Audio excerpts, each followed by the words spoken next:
Hey y'all, I apologize for not posting so often. I promise this time that I will actually post. So I'm gonna start. This post is dedicated for something that happened very recently. As you can tell from the description, along this journey of being a student in chiropractic, I feel like it's really important for me to share the experiences that I've been having and just be completely real about what you can expect if you're a woman of color, woman, look, just a woman who doesn't fit the description, the norm or the status quo for typical American, or just like somebody who would be deemed as like beautiful according to like say like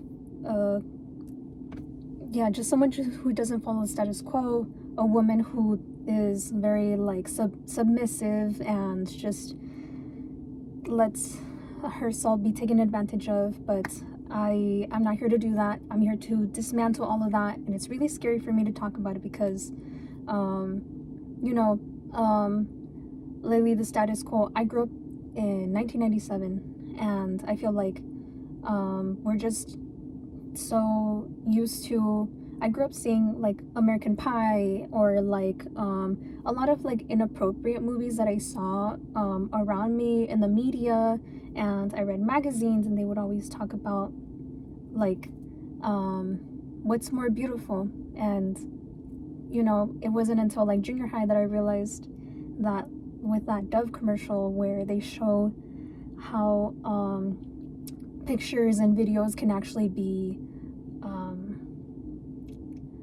what's it called? They can be Photoshop. They can be photoshopped, and I'm tired of that. Like, I'm sure that there are a lot of other young women out there too who are just tired of that kind of way of looking at yourself, and just decolonizing and just letting go of things that don't matter anymore and that get in the way of your career, your journey, your vision of life that you want to create without a partner, especially if you're not in that mindset to be in a partner relationship. Some of y'all might feel, some of y'all feel pressure to be in a relationship because there's people getting married, there's people posting all the time, there's this like internal pressure or like need to be with somebody just to have a child, or maybe there's like this need or desperate need to feel like you need a child, like you want a child, like you want to take care of a child, a young child that's inside, or that's inside of you, or like, you know, take care of, go through the whole 9 months. But here we are, independent women, independent folks, more particularly leaning towards women, and we're here now. So let's get started with the story. As a doctor chiropractic student of doctor chiropractic, I my journey has been very unique in a sense where like I'm the first person in my family to be a doctor. I'm bilingual, English and Spanish. I want to be multilingual, you know, be able to speak with as many different patients and people and community members as I possibly can. And it'd be awesome. So, and fun fact that I learned is that the biggest barrier to equity in healthcare is actually language. And surprisingly enough, it was language, and it wasn't it was not race as I thought it was. And I learned this through somebody who actually teaches diversity and inclusion and equity to healthcare professionals everywhere. So there's that. And yeah, that's what I learned. And what I had learned is that also that there's a lot of cases where Some chiropractors are actually holding up good intentions. They actually hurt people. They intentionally harm them with like touch and placing their hands in inappropriate places for different patients. And it happens among students as well. I can only speak on the perspectives on students since I am not, I don't have my own clinic yet. And it's coming in soon. It's coming in with each passing moment. I'm on my way to my clinic. And yeah, so I have, throughout my experiences with chiropractic, I started in 2021. I took a 2-year break. I took breaks, and I'll go deeper on that a lot more as we go through with this journey, but I wanted to speak on this very recent event that happened where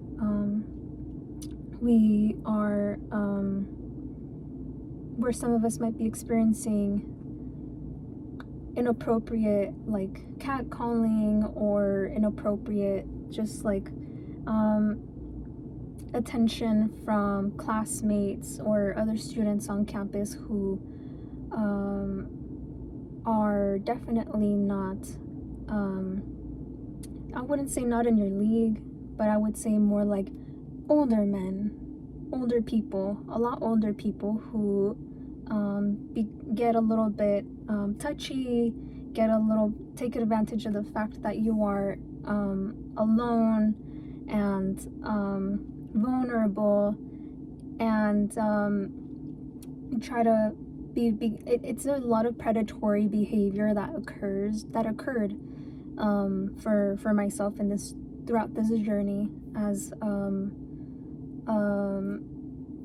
a woman. I want to say Latina woman, but I don't even feel like I'm Latina. I feel more indigenous and feel more connected to my my Aztec roots, or my native my native roots in Mexico, in deep central Mexico City area, and more in just in that area. Don't know exactly where, but feel like with enough meditation we'll find out. But throughout this experience I had learned that a lot of women have experienced that kind of uncomfortable encounter where we have to report to different to the student services, to the police department and restraining order. And I actually went through this process myself when I had a very uncomfortable experience with a student on campus. And I just wanted to share that and point out something that I noticed when I was in that situation. Well, for one, the youth spirit was definitely helping me, leading the way. I could hear it. I could hear the ringing. I could see the synchronicities, mainly with the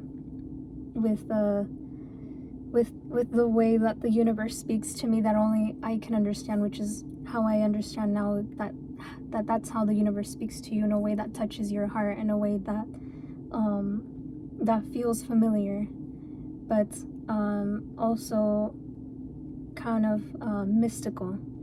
So I noticed that there were a lot of Latina women, a lot of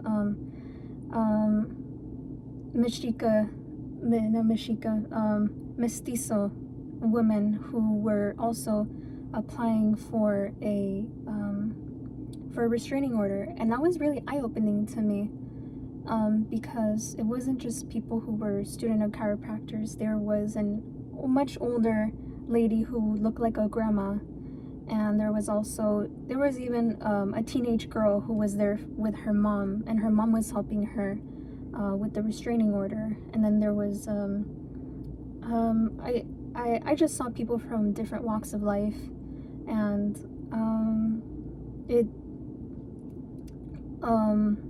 it was really eye-opening, because we shouldn't have to deal with that. I even learned that a loved one of mine even had to attain a restraining order successfully. She was able to successfully, but it's just one of those uncomfortable knowings about Earth, about the United States specifically right now, that I'm understanding here. California area, LA, not even LA. My loved one is in a different city, so not sure what the statistics are, but that's what I've seen, and it's just really uncomfortable. So that's what happened. And one thing that I definitely learned from this is definitely don't stay quiet, and just don't allow anybody to make you uncomfortable. Don't allow people to make you submissive, make you feel like they can overpower you, and make you feel like they're the one in charge, because that's how things in this whole world have been run. It's been run on men who try to cause terror, and or just masculine energy that has tried to overpower women, telling women how they should be, how they should act, how they should attain a husband, how they should, yeah, it's just ridiculous. I really don't enjoy seeing when there are men out there on YouTube, men who try to tell women how to catch a man's attention. It's very misleading. It brings you away from yourself, and it doesn't allow you to be who you really are and embody your divine feminine energy. So that's what I got for today, and there will be more coming from now on. So thank you for sticking around, and I hope you have a lovely day. Peace.